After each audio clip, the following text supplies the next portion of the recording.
Alien girl sees human naked by accident. Now she keeps peeking. The emergency beacon had been a prayer, a desperate whisper thrown into the void, and its answer had been an impact that ripped through his hull like paper. Kalen had known the end was near when the atmospheric re-entry burned hotter than usual. Not just his ship, the Wanderer, but his very existence feeling as though it might combust. He remembered the blinding flash, the scream of tortured metal, and then the sickening lurch as he plunged through layers of iridescent gas, a comet of wreckage heading for an unknown world. When he woke, the air tasted of ozone and something akin to blooming night lilies, and the ground beneath him hummed with an unfamiliar energy. His comms were dead, his ship was a mangled husk, and the only thing intact was his tattered survival suit, which blessedly still maintained environmental integrity. He had crawled from the wreckage, limb by aching limb, to find himself in a world of impossible, crystalline flora that pulsed with soft light, and structures that defied logic, soaring skyward from massive, perpetually floating platforms.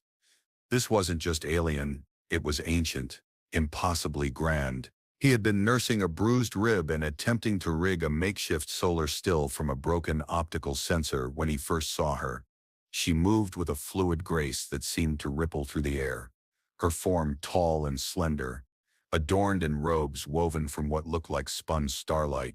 Her skin, he noticed even from a distance, seemed to absorb and re-emit the ambient light, giving her an ethereal, almost shimmering quality. Her features were sharp, elegant, framed by dark, sleek cranial plates that contoured around her temples.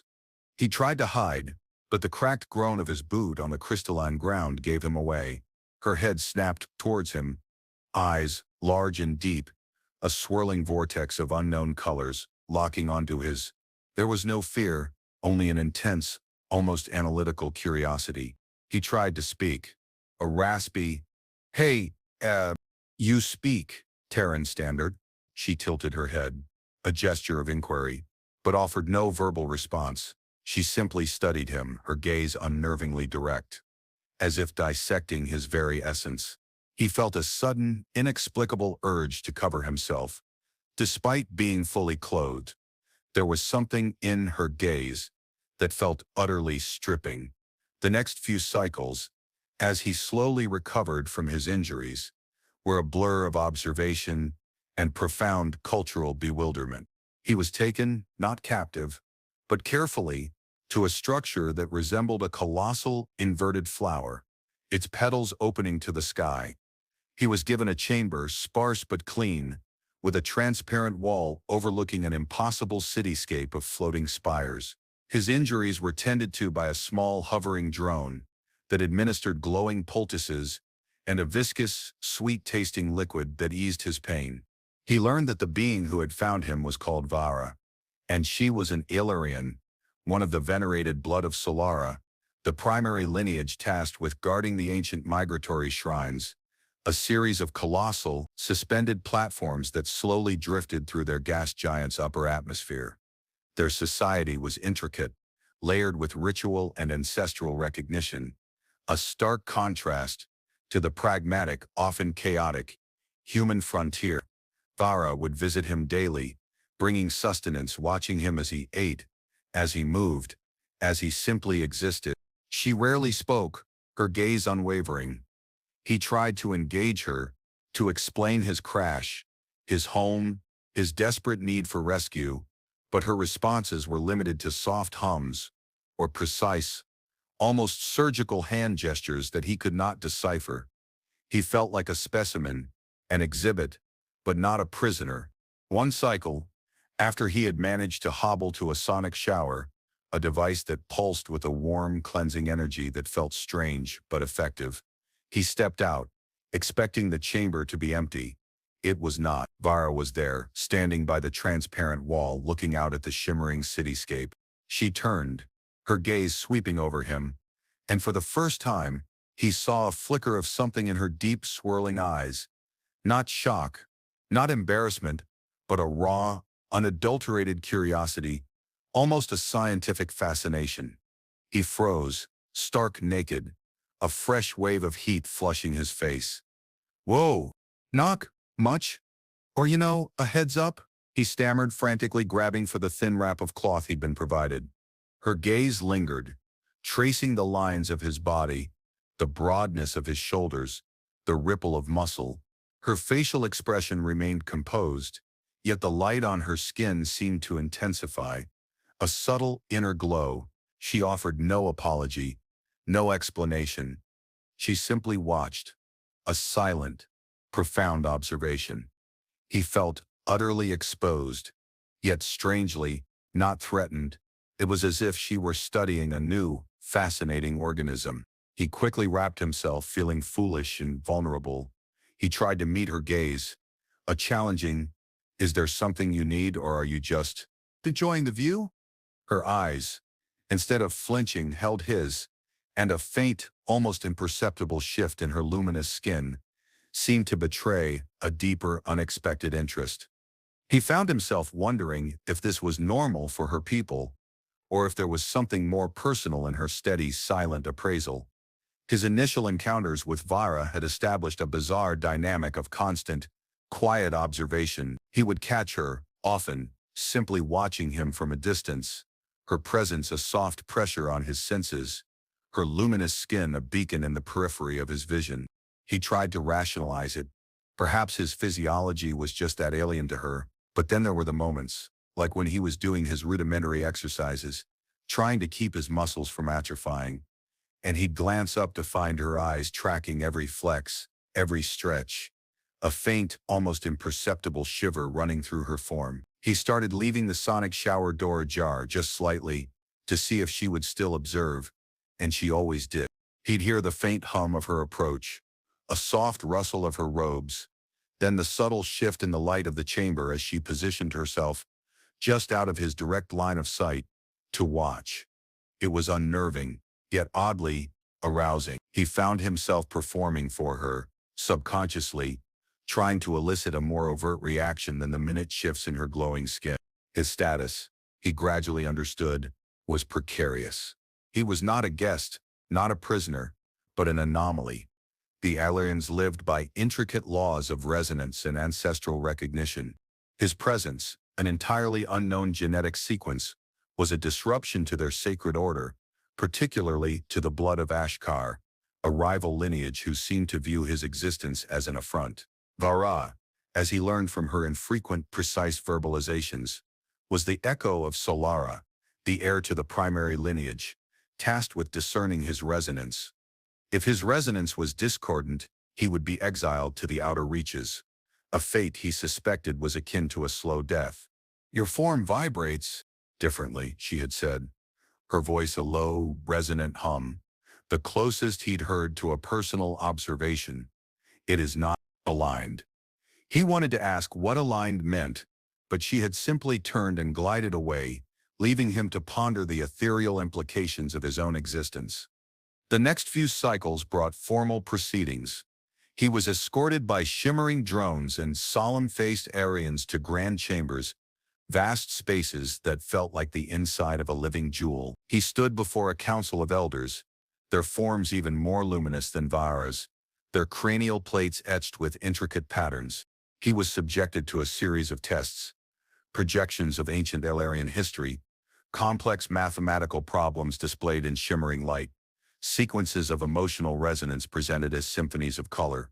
He understood little of it, but he tried, desperately, to convey his goodwill, his peaceful intentions.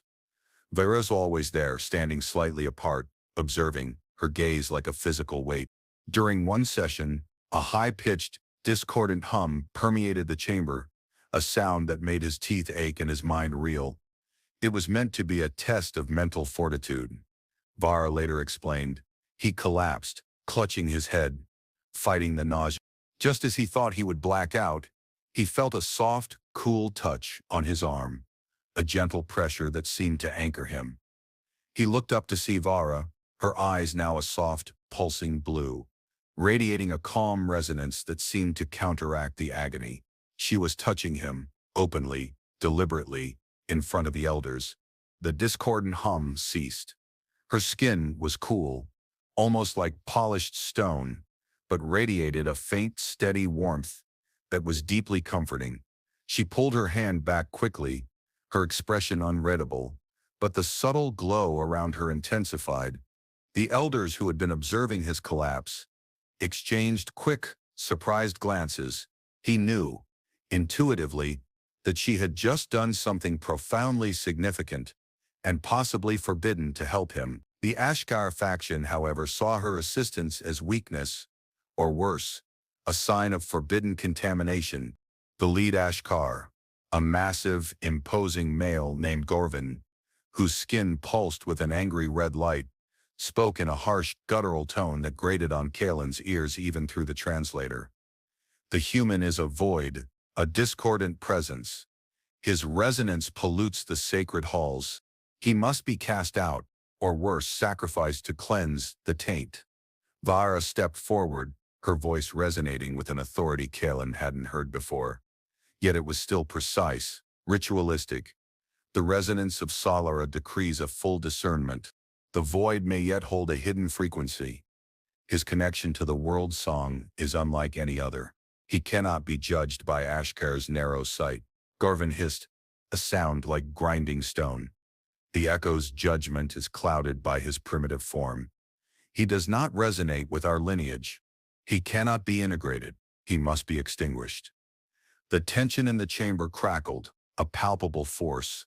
Kalen felt a surge of protectiveness toward Vara, a strange, fierce instinct that surprised him. He wanted to step forward, to defend her, to somehow make them understand he was not a threat. But he was just a human, a crashed anomaly, reliant on the very being he now felt compelled to protect. His presence, he realized, was not just about him. It was a battleground for the very soul of this ancient culture. The escalating tension from the Ashkar faction made Kalen's position increasingly precarious.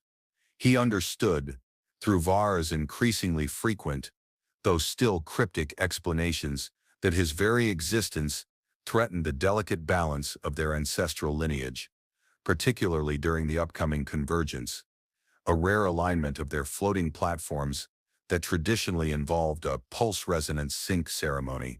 The Ashkar, seeing his discordant resonance as a threat, sought to exploit the convergence to force his exile, or worse, his reintegration into the void, a euphemism for death.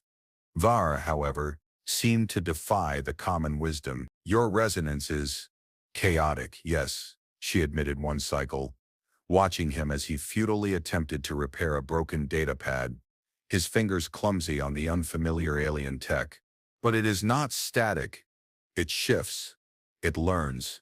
Her voice was soft, almost a whisper, yet the implication hung heavy in the air. She believed he had potential, a capacity for change that her rigid society, or at least the Ashkar faction, seemed unwilling to acknowledge. He tried to communicate his gratitude for her defense, his desire to prove his worth. Look, Vara, he began, frustration creeping into his tone.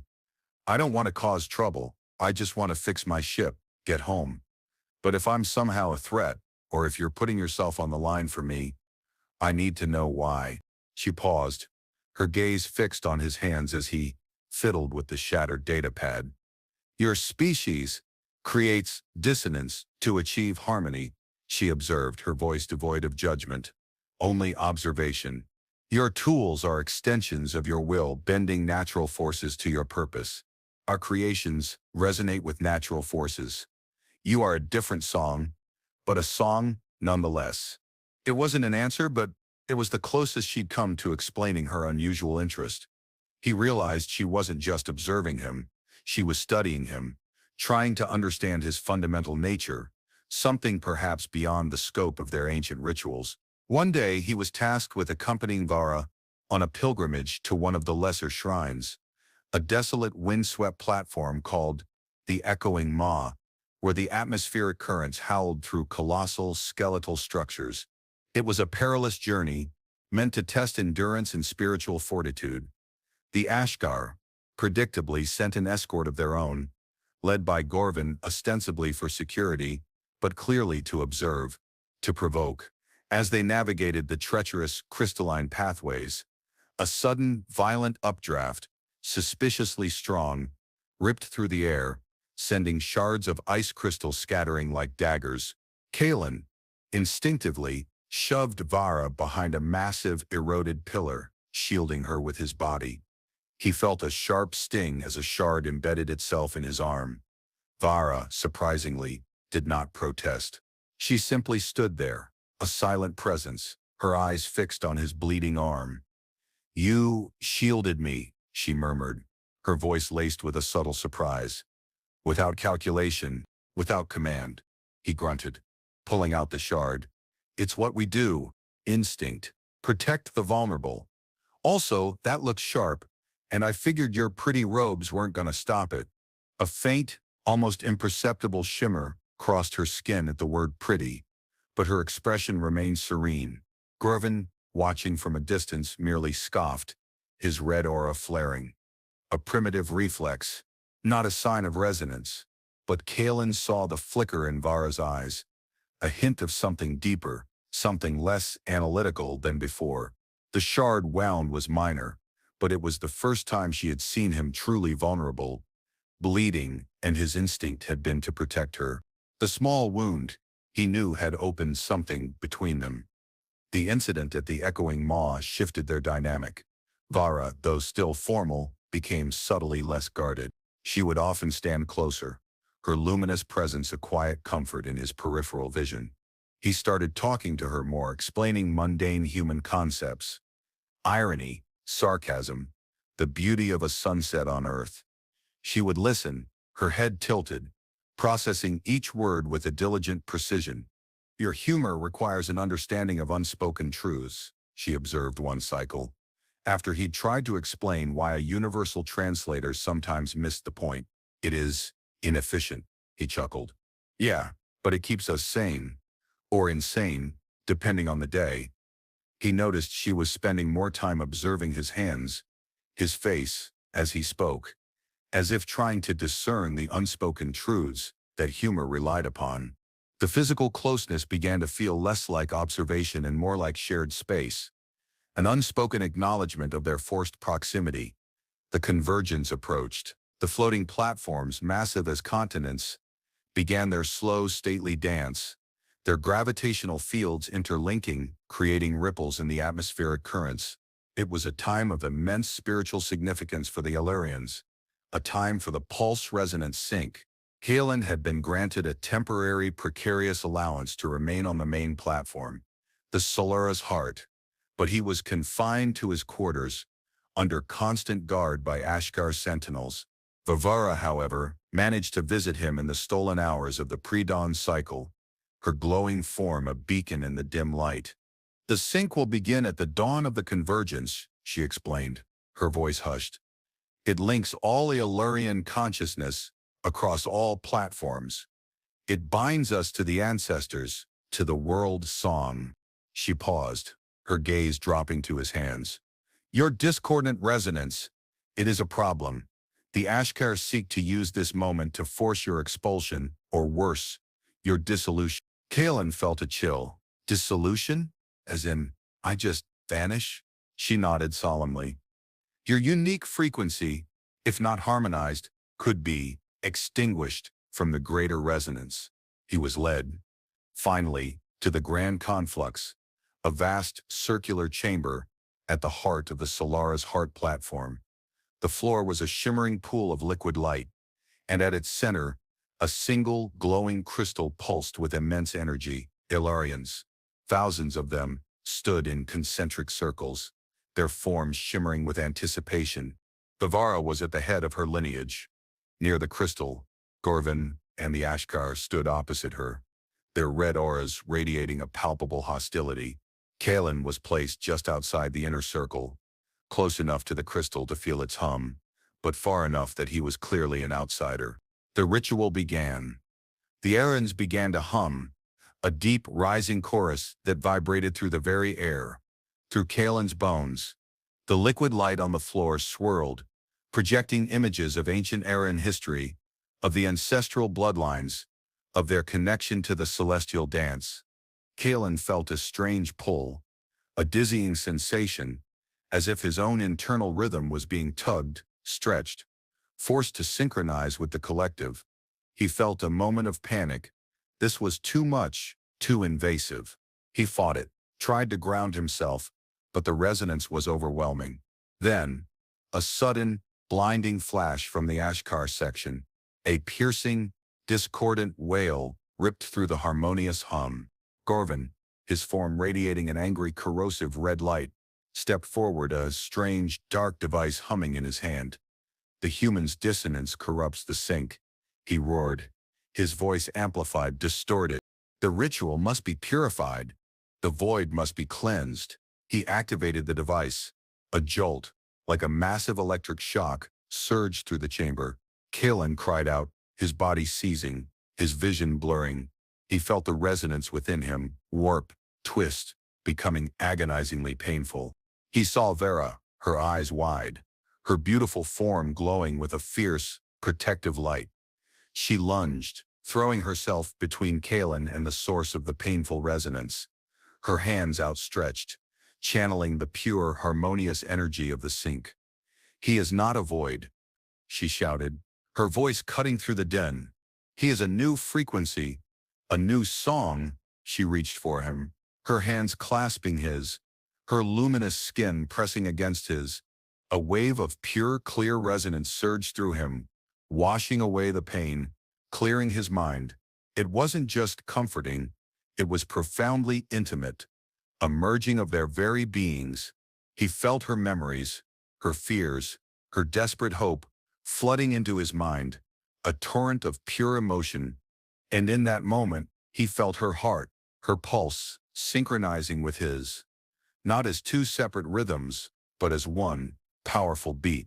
This was the pulse resonance sync, not as a ritual of judgment, but as a forced, desperate merging, binding them in a way neither had anticipated.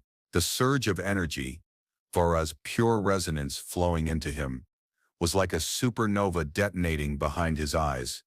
He saw her memories, the weight of her lineage, the relentless scrutiny, the loneliness of leadership, the deep, abiding love for her people, and a hidden grief, a loss that echoed through her past. He felt her intense curiosity about him, her initial analytical detachment, giving way to a profound, almost desperate fascination. It was a brutal, beautiful invasion, a complete surrender of self, and he gasped, not from pain, but from the sheer, overwhelming intimacy of it. He saw himself through her eyes, a strange, chaotic, yet resilient entity, capable of unexpected kindness and raw courage. He saw the accidental glimpses she'd taken of him, not as crude peeking, but as an almost scientific study, a desperate attempt to understand the alien male who had so unexpectedly appeared in her meticulously ordered world. And then, a flush of something he recognized as desire. Not just curiosity, but a profound, almost primal attraction that had been simmering beneath her formal demeanor. Her hands, still clasped tightly in his, began to glow with an intense internal light. The force of the pulse resonance sync, amplified by Gorvin's attack, was pulling them into a deeper, unforeseen connection. Their forms seemed to shimmer, their outlines blurring at the edges. Gorvin, stunned by Vara's defiant act and the unexpected power of their bond, stumbled back. "Blasphemy! Contamination! This is a forced melding, a perversion of the sync," he shrieked. But his words were lost in the rising hum of the chamber, now a symphony of pure, resonant energy emanating from Kalen and Vara. Other Aelarians, particularly the younger members of the Solara lineage, watched with a mixture of horror and awe. They had never seen such a complete, unbidden sync. It was a violation of protocol, yet undeniably powerful. The merged state was overwhelming. Kalen felt Vara's shame at the public nature of their bond, her deeply ingrained sense of propriety clashing with the raw, undeniable connection. He felt her body's response, a subtle tension building beneath her shimmering skin, a heat that resonated with his own. His human instincts, crude and immediate, surged forward. He wanted to pull her closer, to seal this impossible bond with a kiss, with his body. But he knew, intrinsically, through the merged consciousness, that this was not the time. Her people were watching. Their culture demanded restraint, emotional self-control as honor. Vara, through their shared consciousness, sent him a surge of desperate urgency. We must sever this. It is too much. It will consume us both. But she also conveyed a subtle, powerful counter-message. Do not break. Do not pull away. We must channel it. She was forcing herself to embrace the uncontrolled sink, to prevent it from becoming a destructive force. Her mental landscape, usually so formal and structured, was a storm of conflicting emotions, a beautiful chaos he was now intimately a part of. The physical manifestation of their bond was becoming unbearable. The light radiating from them pulsed faster, brighter. Kalen felt his own body respond, a deep, aching need settling in his core. He didn't know if it was his human desire, or hers, or a new, combined entity. He knew only that he needed her, and she needed him, in a way that transcended simple words or cultural barriers. He had never experienced anything like it, a telepathic echo so strong it manifested physically. He heard her thought, clear as a bell in his mind. Hold. We must hold, he channeled his own raw human will, his desperate survival instinct, into the unified energy.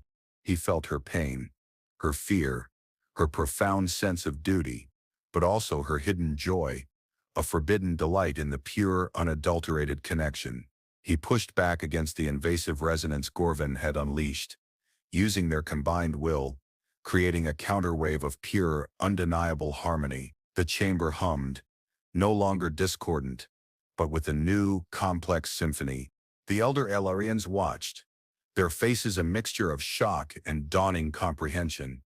This wasn't just a physical bond, it was a spiritual and mental fusion, a powerful, disruptive event that threatened to redefine their entire ritual. The combined force of their will pushed back against Gorvin's attack, not with violence, but with a pure, overwhelming resonance that simply silenced his device. Gorvin's angry red aura sputtered, flickered, and dimmed. He stumbled back, defeated, his face a mask of disbelief. Vara, her eyes now closed, her body trembling, leaned into Kalen, her head resting against his chest. The profound intimacy of the sink had reached its peak, and now, slowly, agonizingly, it began to recede, leaving an indelible imprint on both of them. The immediate aftermath of the sink was a blur of exhausted bodies and shocked silence. When the overwhelming connection receded, Vara slumped against Kalen, her luminous skin now dim, her form trembling. He held her instinctively, his arms wrapped around her slender frame, feeling the delicate pulse of her heart against his chest. He was acutely aware of the thousands of Elarian eyes fixed on them, but in that moment, all that mattered was her. He could still feel echoes of her emotions, a deep vulnerability, a profound shame mixed with an undeniable relief. Gorvin, his face contorted with fury, tried to rally the Ashgar, but the power of the unsanctioned sink had broken their momentum. The elders, who had witnessed the raw, undeniable purity of the new resonance, looked at Kalen with a strange, new respect, even awe. He was no longer just an anomaly. He was part of a sacred, albeit accidental bond. Varga slowly pushed away, her head bowed, her gaze fixed on the shimmering floor. This was not of my choosing, she stated, her voice barely a whisper, yet resonating with the weight of her duty. The resonance was forced, but it was true. Her voice was still formal, but he could hear the tremor in it, the profound emotional turmoil beneath the surface. He wanted to reassure her, to tell her it was okay, that he felt it too, this profound shift between them. But he knew her culture demanded restraint, especially in public. He simply squeezed her hand, a silent acknowledgement of their shared experience. The elder, a venerable figure with a face like carved light, stepped forward. The sink has revealed a new truth, he intoned, his voice echoing through the chamber. The human Kalen of Terra has joined the echo of Solara in a binding pulse. This is not a ritual of judgment, but of union, a sacred intertwining of destinies. The declaration sent murmurs through the assembly. Union. Kellen felt a jolt of recognition. A familiar human concept, suddenly applied to an alien ritual. He was, in essence, now bound to Vara. Married in a way. He looked at her face still downcast, her skin barely shimmering, her shame was immense. This public unsanctioned union was a profound violation of her cultural norms, a challenge to her honor. But he also felt, through the lingering resonance, a flicker of something else. A fierce, defiant pride. She had faced down Gorvin, embraced the unknown, and claimed him, however accidentally, as her own. The Ashgar, led by a humiliated Gorvin, retreated, their forms glowing with impotent rage. They had tried to destroy Kalen, and instead had inadvertently forged an unbreakable bond. In the days that followed, the Solara lineage grappled with the implications of the forced pulse resonance sync. Kalen was no longer confined. He was now officially bonded to Vara, a state that conferred both immense privilege and immense scrutiny.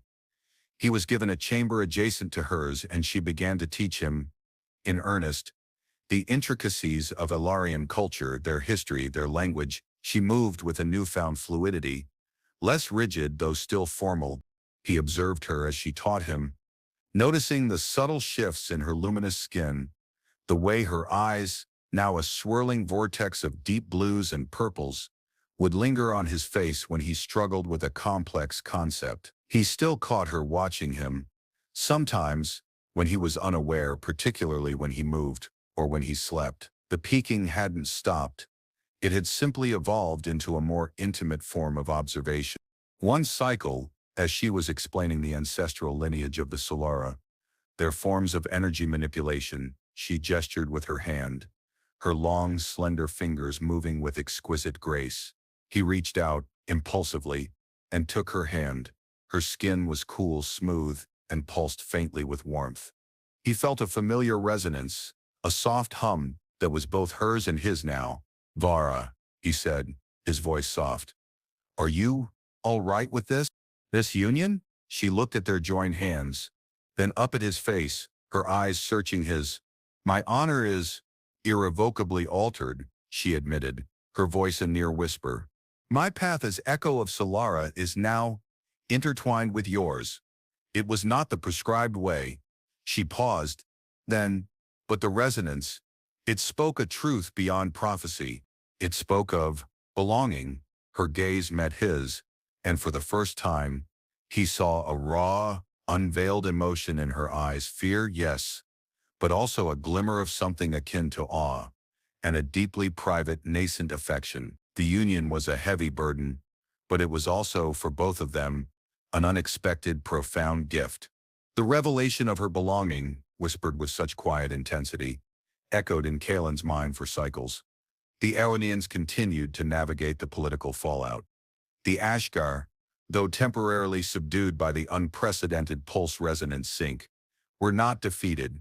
Gervin continued to spread dissent, subtly challenging Vara's authority and the legitimacy of their bond, arguing that it was a perversion, an unnatural mixing of frequencies. He gained traction among the more conservative factions, those who clung rigidly to ancestral purity. Vara, with Kalen often by her side, tirelessly worked to counter his influence, appealing to the Ilarian values of ancestral recognition and the deep respect for unexpected manifestations of the resonance. She showed them, through her own growing connection with Kalen, how their combined frequencies created a new, stronger song, one that honored their past while embracing a future of unforeseen possibilities. Their private moments grew more frequent, more intimate. Kalen found himself drawn to her subtle shifts in light and color, the way her skin would brighten with amusement or dim with contemplation. He saw the world through her unique, resonant perspective, learning to perceive the subtle energy flows that underpinned Aryan life. She, in turn, began to understand his rougher, more direct human expressions. One evening, as he was explaining the concept of a comfort blanket to her, a soft, familiar hum filled the room. She was watching him, her eyes fixed on his face, her luminous skin radiating a soft, steady warmth. He noticed a shift in her posture, a slight leaning towards him. "Your comfort it is found in the familiar," she observed, her voice softer than usual. "My people find comfort in the ordered, in the truth of the resonance." She reached out, her fingers brushing his arm. It was a fleeting touch, yet intensely electric. "Perhaps there is comfort in the unexpected resonance as well." Her gaze held his, and he felt the profound depth of her meaning. The peeking had evolved into a shared intimacy, a mutual exploration of boundaries. The Ashgar's machinations escalated. Garvin, desperate to reclaim his standing, orchestrated an attack during a lesser ritual at one of the outer shrines. This time, it wasn't a subtle disruption, it was a violent assault, aimed at discrediting Vara and eliminating Kalen.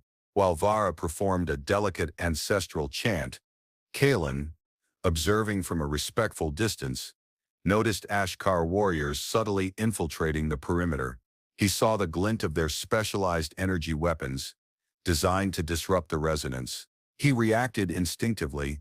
"Vara, down!" he roared, tackling her to the ground just as a searing energy bolt streaked over their heads, striking the ancient altar and causing it to crackle with discordant energy. The shrine guards, loyal to Solara, were caught off guard. Kalen pulled Vara behind a crumbling pillar, his heart pounding. "What the hell was that?" he whispered, his voice rough. Her eyes were wide, her luminous skin pulsing with alarm. "Eshkar, a direct assault. They seek to shatter the convergence for good." Chaos erupted. Energy bolts flew, and the air filled with the cries of Alarian warriors. Kalen, despite his lack of appropriate weaponry, fought with brutal efficiency, using his human strength and improvisational skills to disarm and incapacitate the Ashkar attackers. He moved with a primal fury, fueled by the need to protect Vara. She, in turn, unleashed her own formidable powers, weaving intricate patterns of pure resonance, disorienting and repelling the attackers. Her body glowing with an intense, protective light, they fought as one, a seamless blend of raw human force and ancient Illyrian energy. During a momentary lull, pinned behind a crumbling archway, Vara leaned close, her breath warm against his ear. "Your fury, it is a song," she whispered, her voice surprisingly steady. "A discordant yet beautiful song." He met her gaze, and in her deep, swirling eyes, he saw not just approval, but a raw, unadulterated passion. The heat between them, forged in the crucible of battle, was undeniable. The proximity, the danger, had stripped away all pretense. The lingering touch of her skin, still vibrant from the resonance she wielded, sparked a deep, physical need in him, and he knew, with a certainty that transcended words, that the ritual, the bond, had led them here, to this moment of desperate, undeniable desire. The battle raged around them, a symphony of crackling energy and guttural cries. Kalen fought with a fierce, protective instinct, his human body a blunt instrument against the ethereal precision of the Ashkar warriors. He saw Vara, her form a beacon of pulsing light, deflecting energy bolts, creating shields of pure resonance. She moved with a deadly grace, a warrior priestess in her element. During a brief respite, as Kalen slammed an Ashkar warrior against a crumbling pillar, Vara moved to his side, her luminous skin almost touching his. "Your fury, it is a force," she murmured, her voice tight with effort, yet a subtle curiosity still permeated her tone. "It is exhilarating," he grinned, a strained, blood-splattered smile. "Yeah? Yours too. Never seen an alien lady kick this much ass." The humor, even in the thick of combat, was a surprising release. It seemed to ground them, to remind them of their strange, impossible pairing. An Ashkar warrior, larger and more heavily armored than the others, charged them, his weapon glowing ominously. Vara pushed Kalen back, her face set with grim determination. "He is Garvin's hand," she stated, her voice tight. "The disruptor." As the warrior lunged, Kalen moved. He grabbed the warrior's arm, twisting, using his momentum to flip him, disarming him with a brutal crack. The warrior collapsed, stunned. Kalen straddled him, pinning him down. Vara, her eyes wide, stared at his raw, efficient violence. "You disarmed him," she whispered, a hint of awe in her tone. "Without resonance, pure force." "Yeah, well, sometimes brute force is all you got," Kalen grunted, releasing the warrior, who lay groaning. He turned back to Vara, his breath coming in ragged gasps, his body aching. The fight had taken its toll. He looked at her, her shimmering skin still radiating with the power she'd wielded, her eyes blazing with an intensity he'd never seen before. The tension, the fear, the adrenaline, it all coalesced into a profound, undeniable need. He reached out, his hand cupping her cheek, feeling the cool, smooth texture of her skin against his palm.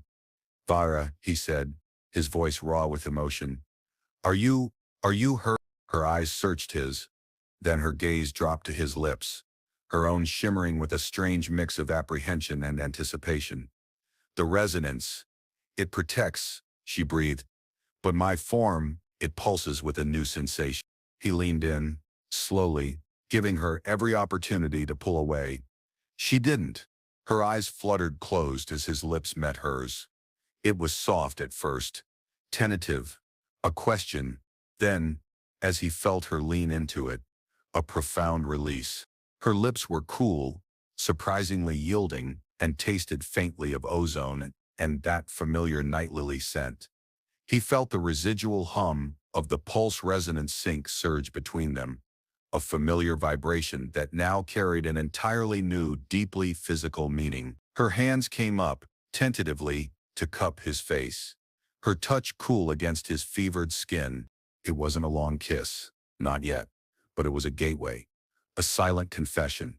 The battle, the threat, had stripped away their last remaining inhibitions. In that moment, hidden amidst the chaos of the ruined shrine, surrounded by the remnants of conflict, their intimacy deepened, a silent, desperate language that transcended their alien origins. The shared trauma, the adrenaline, the fear for each other's lives had culminated in this raw, undeniable physical need. It was a release, a surrender, and a terrifying step into the unknown. The kiss, amidst the lingering acrid scent of energy weapons and the groans of defeated Ashgar, felt like a silent vow. Vara pulled back slightly, her eyes still closed, her luminous skin now pulsing with a soft internal fire. When she opened them, Kalen saw a profound vulnerability he hadn't glimpsed before, a shattering of her practiced composure. Her gaze, however, still held a fierce resolve. "We must return," she whispered, her voice husky. "The Ashkar will not cede. This attack was merely a probe. Gorvin seeks to destabilize the Solara entirely." Her focus was back on duty, but the lingering warmth of her lips, the subtle tremor in her hand as it left his cheek, betrayed the depth of their shared moment. He nodded, his own heart still hammering from the adrenaline and the unexpected intimacy. The fight for survival, for their bond, was far from over. They returned to the Solara's heart platform, the injured tended, the captured Ashgar imprisoned. Kalen's combat prowess and Vara's defiant power had turned the tide, but the attack had exposed a deeper rift within Elarian society. Gervin, though thwarted, had sown seeds of doubt, accusing Vara of unholy commingling and corrupting the sacred lineage with the humans' alien frequency.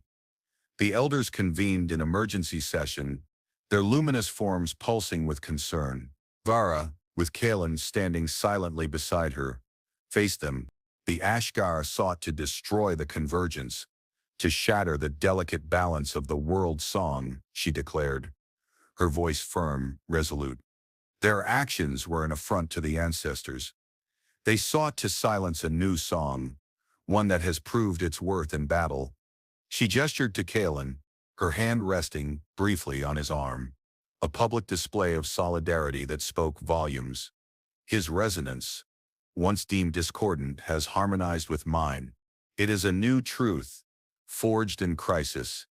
It is a strength. Gorvin, allowed to speak from his confinement, scoffed. A strength born of perversion.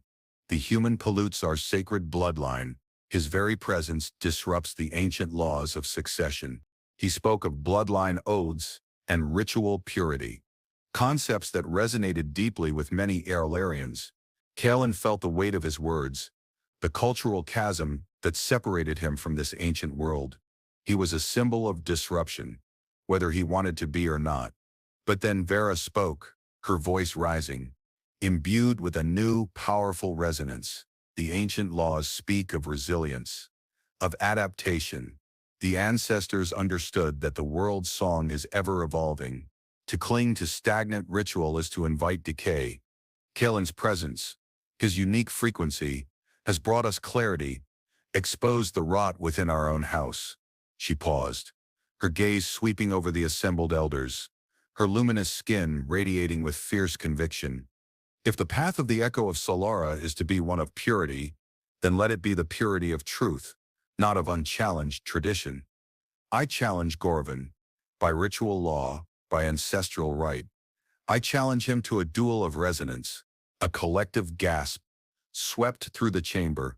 A duel of resonance was a rare and sacred trial, a test of pure energy and spiritual fortitude, often to the death. It was the ultimate confession, the final arbiter of truth. Garvin, initially shocked, then sneered. You think your human's crude power will aid you in a duel of pure resonance echo? You are blinded by his foreign scent. Varaa's eyes blazed. He is not an aid. He is part of me. Our resonance is one. Kellen felt a chill. She was risking everything, her life, her lineage, their very bond, on this duel, for him. He looked at her, his heart swelling with a mix of fear and profound admiration. She was not just a ritual-bound heiress. She was a queen, fierce and unyielding. Their bond had pushed her, transformed her from careful observer to audacious defender. He would stand by her in this life and the next. The duel of resonance was set for the next cycle. The weight of it hung heavy in the air, a palpable tension that hummed through the very structures of the Solara's heart. Kalen watched Vara prepare, her movements precise, ritualistic. She wore simpler robes, unadorned, her cranial plates gleaming. Her luminous skin pulsed with a contained power, a steady thrum that Kalen could feel, now through the lingering resonance of their bond. He was not permitted to interfere, only to observe from a designated area, a painful distance from the woman who had become his world. His human impulse was to protect her, to take her place, but he knew this was a battle she had to fight on her own terms, to solidify her authority and their unconventional bond. Before she left for the conflux chamber, she came to him. Her eyes, swirling depths of cosmic colors, met his. This is not merely a test of power, she explained, her voice low, hushed. It is a test of truth, of alignment. The resonance will reveal the heart's true song. She paused, then reached out, her cool, slender fingers brushing his cheek. Your presence, it is now entwined with my core. It is a strength I did not know I possessed. A rare, genuine smile touched her lips, a fleeting glimpse of emotion that stole his breath. If I fall, remember the song. Remember the truth it sang? He took her hand, squeezing it, his own rough fingers contrasting with her ethereal skin. You won't fall, he vowed, his voice thick with emotion. You're the strongest person I've ever met. He wanted to kiss her, to hold her, but she pulled away, a solemn dignity returning to her posture, and glided towards the entrance. Ready to face her destiny, the conflux chamber was packed, every Illyrian holding their breath. Gorvin, his form radiating an aggressive dark red aura, stood opposite Vara. The duel began. They did not touch, but channeled pure resonance, projected as visible energy. Gorvin's energy was sharp, piercing, designed to shred. Vara's, fueled by their shared bond, was fluid, adaptable, countering his every move, her light shifting from pure white to soft, enveloping blues and purples. It was a dance of power and will, a silent, devastating battle. Kalen felt every surge of energy, every ebb and flow, through the lingering echoes of their pulse-resonant sync. He saw Vara falter, momentarily, as Gorvin unleashed a particularly virulent wave of corrosive energy, striking at the core of her Solara lineage. He felt her pain, her doubt. Then, he heard a new song. Not Kaelin's own voice, but a primal, human roar echoing in his mind. And somehow, within the conflux chamber, it was his fury, his protective instinct, his unwavering belief in her, projected through their bond.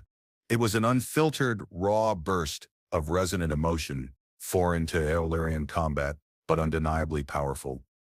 Vara, her eyes snapping open, her focus renewing, absorbed his projected strength. Her light intensified, a brilliant pure white, and she unleashed a wave of harmonious energy, not destructive, but overwhelming.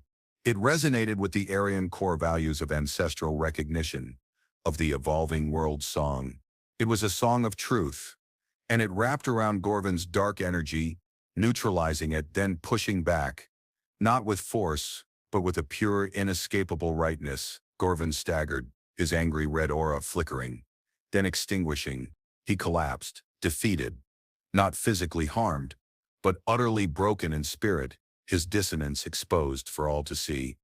The chamber erupted, not in cheers but in a profound, relieved hum. Vara stood, victorious, her luminous skin radiating with triumphant light, but her gaze, instantly, found Kaelin across the chamber, and a look of profound relief, of shared victory, passed between them. Their bond had sealed her triumph and cemented their future. The aftermath of the Duel of Resonance brought a profound shift to Eolarian society. Gorvin and his faction were not exiled, but rather their resonance was realigned by the Elders, a process Kaelin understood to be a forced re-education, stripping them of their influence and compelling them towards a more harmonious path. Vara, her authority undeniable, oversaw the transition with grace and firmness. Her lineage, the Solara, now stood stronger, more inclusive, open to new interpretations of the world song. Kaelin was no longer an anomaly. He was the harmonizer, a vital component of the Solara's future, a living testament to the evolving nature of their ancient traditions. The pulse-resonant sync, once a private ritual, was now understood to be capable of unforeseen, powerful unions, a symbol of their renewed adaptability. Their private life, however, was where the true integration began. Vara, freed from the immediate threat and the crushing weight of her lineage's precarious position, began to shed her formality, slowly, tentatively. She would still observe him, but now her gaze was soft, imbued with a tenderness that made his heart ache.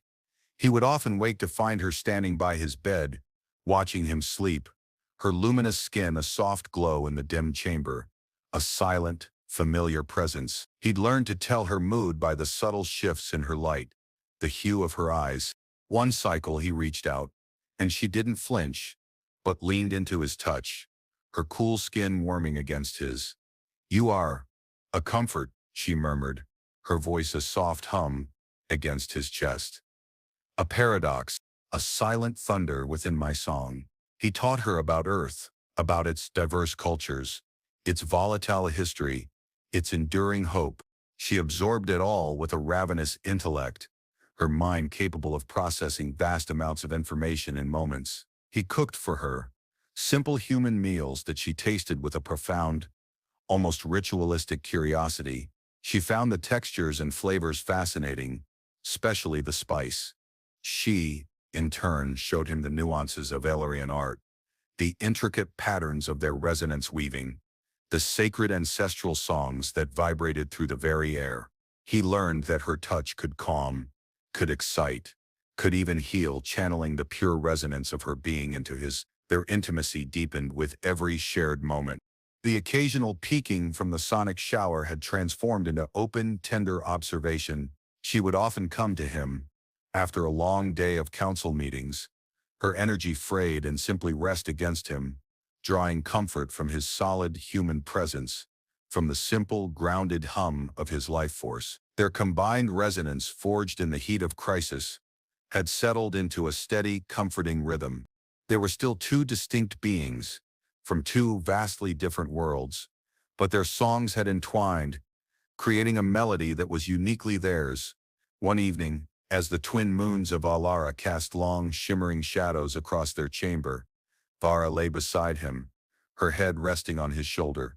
Her skin glowed faintly in the dim light, a kaleidoscope of soft blues and purples.